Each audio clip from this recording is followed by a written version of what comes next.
बोलणे एवढ्या सोप्या नसतात कुठल्याही गोष्टी, म्हणून तर करून दाखवण्याची संधी मागतोय। मुजुमदारांच्या लाडात वाढलेल्या पोराला जमेल दुसऱ्या कोणाच्या घरचं नोकर होऊन राहणं?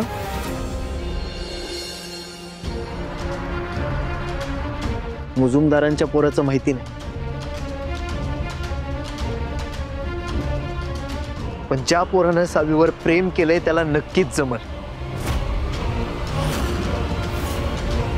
मी जमवून दाखवीन भाऊ।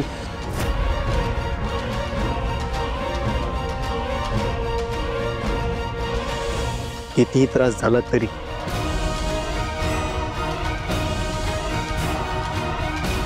नाहीच जमलं तर? खऱ्या प्रेमात हारण्याची भाषा नसते भाऊ।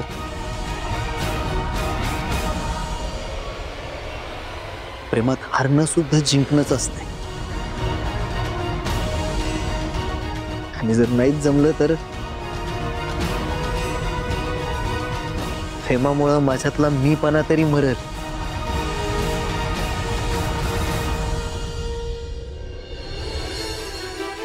पण मी हारणार नाही भाऊ। माझं प्रेम हारणाऱ्यातलं नाहीये। अच्छा, बघूया ना। मान्य करतो मी तू म्हणतोयस ते।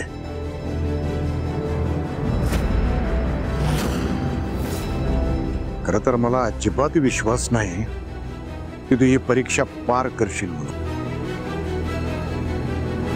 पास होणं तर लय लांबची गोष्ट आहे।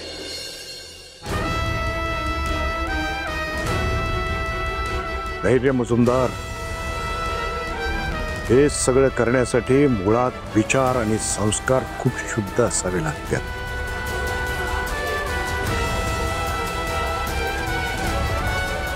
आणि हेच विचार आणि संस्कार आपल्या अंगात रुजवण्यासाठी कठोर परिश्रम करायची ताकद असावी लागते।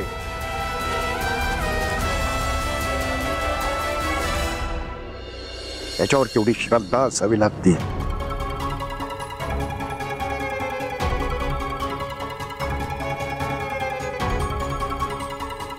जेव्हा तू विचार आणि कृतीतून एक होशील तेव्हाच मी समजेल की तू जिंकलायस म्हणून, आणि तू काहीतरी साध्य करशील हे मी मान्य करीन। तुम्ही मान्य कराल भाऊ, मला विश्वास आहे।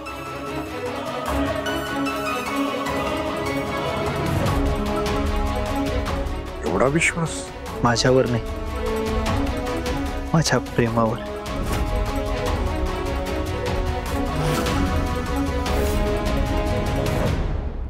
पण जर नाहीच जमलं तर? मी आनंदानं तुमच्या सगळ्या अटी मान्य करेन।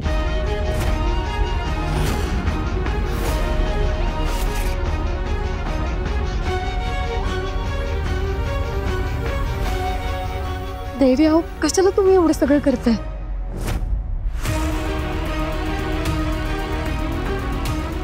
अहो, तुम्हाला सिद्ध करायची काही गरज नाहीये।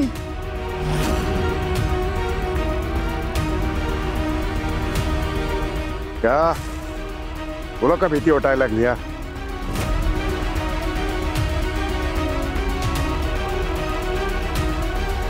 काही हरणार आहे हे आधीच कळलं त्यामुळं?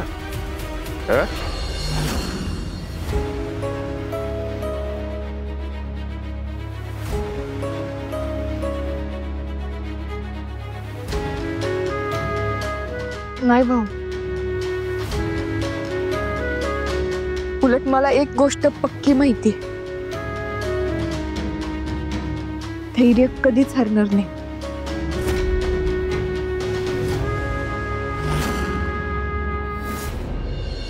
फक्त या सगळ्यांमध्ये त्यांची झालेली परवड। मी काळजी करू नका सावी, मी हे सगळं आनंदानं करतोय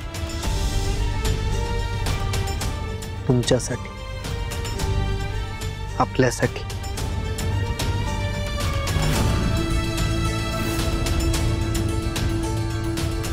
ठीक आहे, मला सुद्धा बघायचंय आता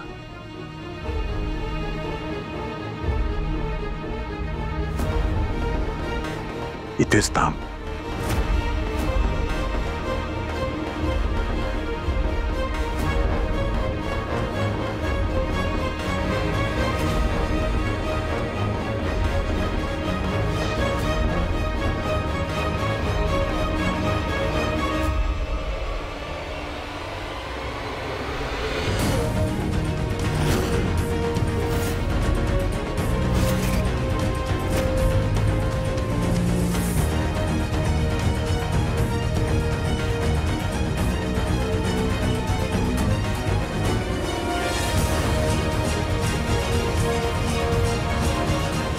ही दानपेटी.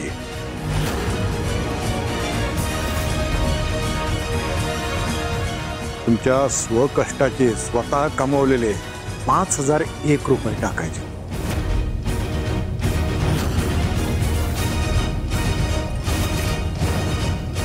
त्यासाठी तुला वेळ मिळेल तो 15 दिवस.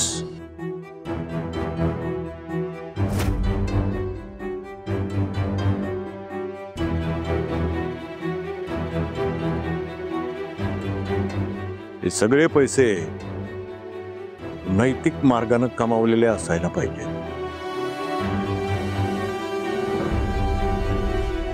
आम्ही सुद्धा सगळेजण यामध्ये दरवर्षी 5,001 रुपये दान म्हणून टाकतो. आणि हे सगळे पैसे शिक्षकांच्या सुविधांसाठी वापरले जातात.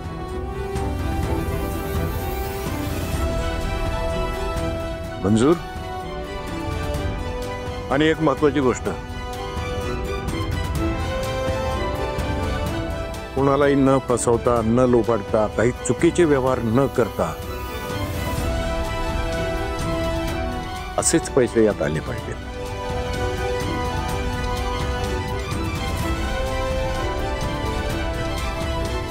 हुजूमदारांचं नाव वापरून कमावलेला एकही पैसा यात येता कामा नये.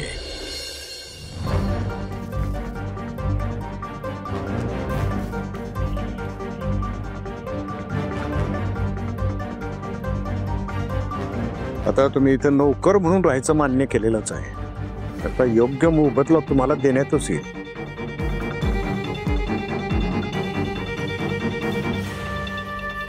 कसं आहे, भाऊराव नाईक कुणाचे फुकटचे कष्ट घेत नाही.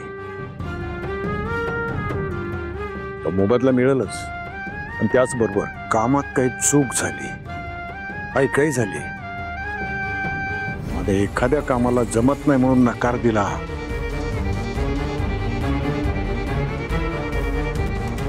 तर त्याचे पैसे मात्र कापून घेतले जातील. त्यात काही अजिबात केली जाणार नाही.